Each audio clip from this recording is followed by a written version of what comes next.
വേൾഡിന്റെ വചനക്കേൾവിയിലേക്ക് എല്ലാവർക്കും സ്വാഗതം. പ്രതിദിന വിശുദ്ധ വേദപുസ്തക വായന 838 ദിവസം. യെഹെസ്കേൽ പ്രവാചകന്റെ പുസ്തകം 38 അധ്യായം. യഹോവയുടെ അരുളപ്പാട് എനിക്കുണ്ടായത് എന്തെന്നാൽ, മനുഷ്യപുത്ര, രോഷ്, മേശെക്, തൂബൽ എന്നിവയുടെ പ്രഭുവായി മാഗോഗ് ദേശത്തിലെ ഗോഗിന്റെ നേരെ നീ മുഖം തിരിച്ച് അവനെക്കുറിച്ച് പ്രവചിച്ചു പറയേണ്ടത്: യഹോവയായ കർത്താവ് ഇപ്രകാരം അരുളിച്ചെയ്യുന്നു, രോഷ്, മേശെക്, തൂബൽ എന്നിവയുടെ പ്രഭുവായ ഗോഗേ, ഞാൻ നിനക്ക് വിരോധമായിരിക്കുന്നു. ഞാൻ നിന്നെ വഴിതെറ്റിച്ചു, നിന്റെ താടിയെല്ലിൽ ചൂണ്ടൽ കൊളുത്തി, നിന്നെയും നിന്റെ സകല സൈന്യത്തെയും കുതിരകളെയും ഒട്ടൊഴിയാതെ സർവായുധം ധരിച്ച കുതിരച്ചേവകരെയും ഒട്ടൊഴിയാതെ വാളും പരിചയും പലകയും എടുത്ത് ഒരു മഹാസമൂഹത്തെയും അവരോടുകൂടെ ഒട്ടൊഴിയാതെ പരിചയും തലക്കൊരികയും ധരിച്ച പാർസികൾ, കൂശ്യർ, പൂത്യർ, ഗോമേരും അവന്റെ എല്ലാ പടക്കൂട്ടങ്ങളും വടക്കേ അറ്റത്തുള്ള തോഗർമാ ഗൃഹവും അതിന്റെ എല്ലാ പടക്കൂട്ടങ്ങളും എന്നിങ്ങനെ പല ജാതികളും നിന്നോടുകൂടെ പുറപ്പെടുമാറാക്കും. ഒരുങ്ങിക്കൊള്ളുക, നീയും നിന്റെ അടുക്കൽ കൂടിയിരിക്കുന്ന നിന്റെ സമൂഹമൊക്കെയും ഒരുങ്ങിക്കൊള്ളുവിൻ. നീ അവർക്ക് മേധാവി ആയിരിക്ക. ഏറിയ നാൾ കഴിഞ്ഞിട്ട് നീ സന്ദർശിക്കപ്പെടും. വാളിന് ഒഴിഞ്ഞു പോന്നതും പല ജാതികളിൽ നിന്നും ശേഖരിക്കപ്പെട്ടതുമായ ഒരു രാജ്യത്തിലേക്ക് നീ ഒടുക്കം വന്നു ചേരും. നിരന്തര ശൂന്യമായി കിടന്നിരുന്ന ഇസ്രായേൽ പർവ്വതങ്ങളിൽ തന്നെ. എന്നാൽ അവർ ജാതികളുടെ ഇടയിൽ നിന്ന് വന്ന് എല്ലാവരും നിർഭയമായി വസിക്കും. നീ മഴക്കോൾ പോലെ കയറി വരും. നീയും നിന്റെ എല്ലാ പടക്കൂട്ടങ്ങളും നിന്നോടുകൂടെയുള്ള പല ജാതികളും മേഘം പോലെ ദേശത്തെ മൂടും. യഹോവയായ കർത്താവ് ഇപ്രകാരം അരുളിച്ചെയ്യുന്നു: അന്നാളിൽ നിന്റെ ഹൃദയത്തിൽ ചില ആലോചനകൾ തോന്നും. നീ ഒരു ദുരുപായം നിരൂപിക്കും. മതിലില്ലാത്ത ഗ്രാമങ്ങളുള്ള ദേശത്ത് ഞാൻ ചെല്ലും.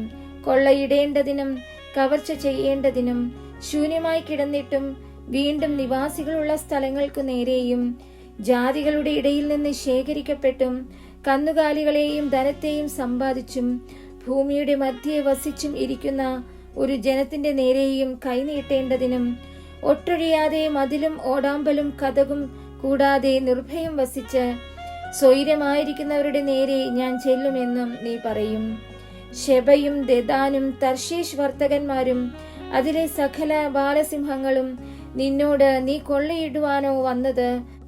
കവർച്ച ചെയ്യുവാനും വെള്ളിയും പൊന്നും എടുത്തു കൊണ്ടുപോകുവാനും കന്നുകാലികളെയും ധനത്തെയും അപഹരിപ്പാനും ഏറ്റവും വലിയ കൊള്ള നടത്തുവാനുമാകുന്നുവോ നീ നിന്റെ സമൂഹത്തെ കൂട്ടിയിരിക്കുന്നത് എന്ന് പറയും.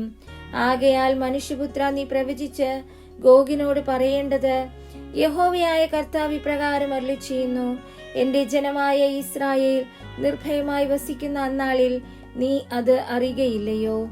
നീയും നിന്നോടുകൂടെ പല ജാതികളും ഒട്ടൊഴിയാതെ കുതിരപ്പുറത്ത് കയറി ഒരു മഹാസമൂഹവും മഹാസൈന്യവുമായി നിന്റെ ദിക്കിൽ നിന്ന് വടക്കേ അറ്റത്തു നിന്ന് തന്നെ വരും.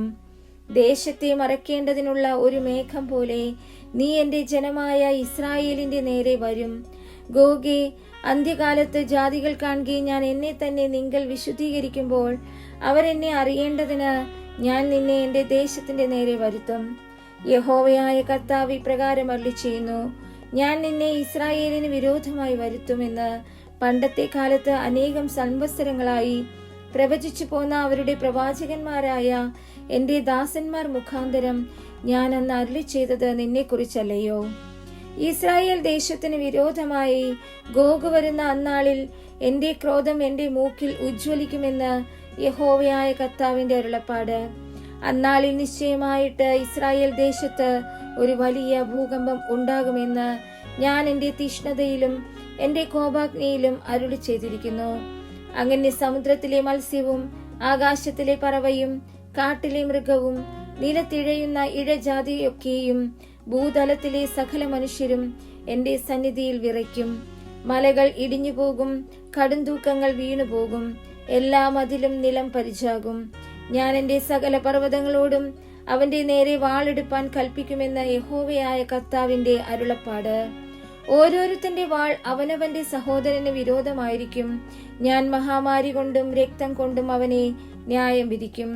ഞാൻ അവന്റെ മേലും അവന്റെ പടക്കൂട്ടങ്ങളുടെ മേലും അവനോടുകൂടെയുള്ള പല ജാതികളുടെ മേലും പെരുമഴയും വലിയ ആലിപ്പഴവും തീയും ഗന്ധകവും വർഷിപ്പിക്കും.